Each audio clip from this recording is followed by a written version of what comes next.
ये है transformer losses. तो आयरन लॉस होता है, कॉपर लॉस होता है, स्ट्रेट डाइलेक्ट्रिक। आयरन लॉस दो तरह का होता है, that is hysteresis and AD current. ठीक है, हिस्टेरिसिस लॉस क्या होता है? हिस्टेरिसिस लॉस वही होता है कि मैग्नेटाइजेशन एंड डीमैग्नेटाइजेशन के कारण जो एनर्जी वेस्ट होता है वो हिस्टेरिसिस लॉस होता है। ठीक है, एडी करंट लॉस क्या होता है? एडी करंट लॉस ये होता है कि जब तुम्हारा करंट जब करंट जो वाइंडिंग में इंटर करता है तो फ्लक्स, तो वो करंट एक फ्लक्स सेटअप करता है। ठीक है, और वो फ्लक्स जब सेटअप करता है तो वो फ्लक्स क्या करता है कि जो भी मेटालिक सब्सटेंस है वहाँ पे फैराडे लॉ के कारण एक ईएमएफ इंड्यूस कर देता है। ठीक है, तो अब कायदे से ये फ्लक्स को तो सेकेंडरी का कॉइल के साथ लिंक करता है। ठीक है, लेकिन ये जो फ्लक्स है ये किसी भी मेटालिक सब्सटेंस के साथ लिंक कर सकता है। ठीक है, तो वहाँ पे आसपास जितना भी मेटालिक सब्सटेंस होगा उसके साथ ये लिंक करके उसमें करंट इंड्यूस कर देगा बाय द फैराडे लॉ। ठीक है, तो वहाँ पे जो भी मेटालिक सब्सटेंस होगा, जैसे कोई नट बोल्ट हो गया या कोई मेटल का चिप हो गया, उसमें करंट इंड्यूस हो जाएगा। ठीक है, अब ये जो करंट इंड्यूस होगा, अब चूँकि हमने चूँकि उस मेटालिक डिवाइस में कोई फ्लो करंट का डायरेक्शन नहीं है, इसीलिए कायदे से क्या हुआ कि मान लो जैसे ये कोई मेटालिक सब्सटेंस है, ये पेपर, ठीक ना, यहाँ करंट इंड्यूस हो गया, तो अगर इसको पाथ नहीं मिलेगा तो ये करंट फ्लो कहाँ करेगा? तो ये करंट सरफेस के अंदर ही सर्कुलेट करेगा। ठीक है, अब सरफेस के अंदर सर्कुलेट करेगा हाई स्पीड में, तो एक सर्कुलर मोशन दिखेगा, समझे? इसी को बोलते हैं एडी करंट। और ये चूँकि सर्कुलेट करता है इसीलिए इसको सर्कल बोलते हैं, सर्कुलेटिंग बोलते हैं। ठीक है, सर्कुलेट इसको कहीं रास्ता ही नहीं मिलेगा बाहर जाने के लिए, तो उस मटेरियल में ही फ्लो करेगा, उस मटेरियल का टेम्परेचर बढ़ाएगा और हीट में ये लॉस कर जाएगा। ठीक ना, इसी को बोलते हैं एडी करंट लॉस। ठीक है, यहीं पे देखो, eddy current losses depend upon conductivity of material, so to reduce the conductivity और increase resistivity of course to reduce eddy current. ठीक है, एडी करंट को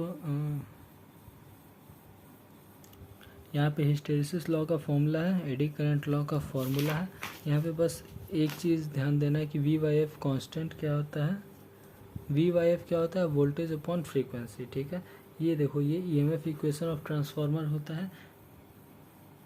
ईएमएफ इक्वेशन से वी वाई एफ लेते आओगे तो इधर सब कांस्टेंट बन जाएगा। ठीक है, V Y F is directly proportional to phi M. ठीक है, फाई एम अपॉन एरिया क्या होता है? B M. बी एम क्या होता है? Flux density. ठीक है, तो V Y F directly proportional होता है फ्लक्स डेंसिटी के। ठीक है, बी एम अगर कांस्टेंट होगा तो वी वाई एफ भी कांस्टेंट होगा। ठीक है, तो पहला कंडीशन कि वी वाई एफ अगर कांस्टेंट है तो उस समय हिस्टेरिसिस लॉस का फॉर्मूला कुछ ये बनेगा, एडी करंट लॉस का फॉर्मूला ये बनेगा।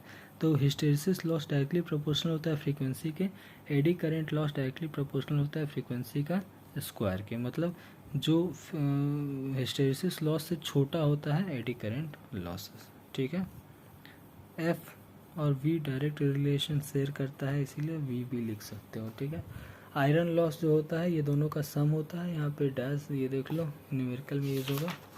ठीक है, दूसरा कंडीशन क्या आता है कि वी वाई एफ कॉन्स्टेंट नहीं है। वी वाई एफ जब कॉन्स्टेंट नहीं होता है तो उस समय कुछ ऐसा सीन बनता है, हिस्टेरिसिस लॉस जो है ये directly proportional to V to the power 1.6, ये एडी करंट ऐसे। ठीक है, अब ये वाला चीज़ ये क्या है? ये देखो, ये तुम्हारा यही वाला केस है कि वी वाई एफ कॉन्स्टेंट नहीं है। वी वाई एफ कॉन्स्टेंट नहीं है, इसका मतलब क्या हुआ कि मान लो फ्रीक्वेंसी में हम कुछ डिक्रीज़ किए या वोल्टेज में कुछ इंक्रीज़ किए, उसके कारण हुआ क्या कि फ्लक्स बढ़ जाएगा। फ्लक्स किसमें बढ़ जाएगा? कोर में।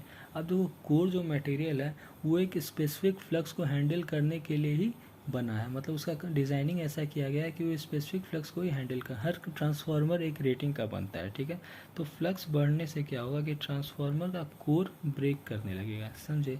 ये वही एक प्रिंसिपल है। जैसे मान लो एक वायर है, तो एक वायर तो एक स्पेसिफिक अमाउंट ऑफ करंट को ही कैरी कर सकता है, उससे ज़्यादा करंट अगर दिया गया तो वायर में एक्सेस हीट प्रोड्यूस होगा जो कि इंसुलेशन को मेल्ट कर देगा और आग लग जाएगा, समझे?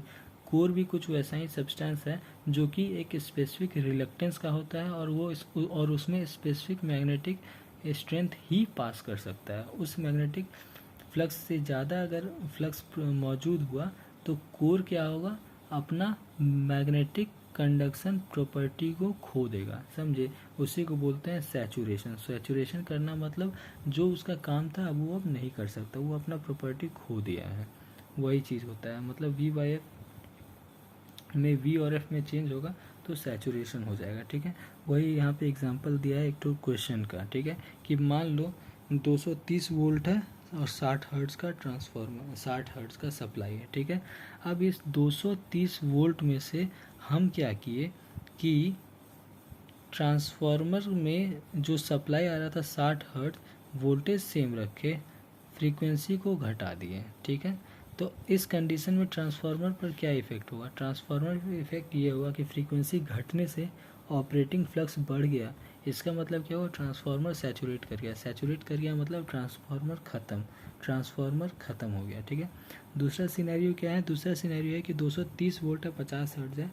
हमने क्या किया? हमने फ्रीक्वेंसी को बढ़ा दिया 50 से 60 और वोल्टेज को घटा दिया। मतलब फ्रीक्वेंसी बढ़ गया अप साइड, वोल्टेज घट गया डाउन साइड। तो फ्रीक्वेंसी बढ़ा तो ये क्या होगा? ये तो घट जाएगा, क्यों? क्योंकि इन्वर्स रिलेशन है, ठीक ना। तो इस कंडीशन में ट्रांसफार्मर को कुछ नहीं होगा और ये प्रॉपर काम करते रहे। ये देखो, ये वाला कॉपर लॉस है। Copper loss is directly proportional to power का स्क्वायर होता है।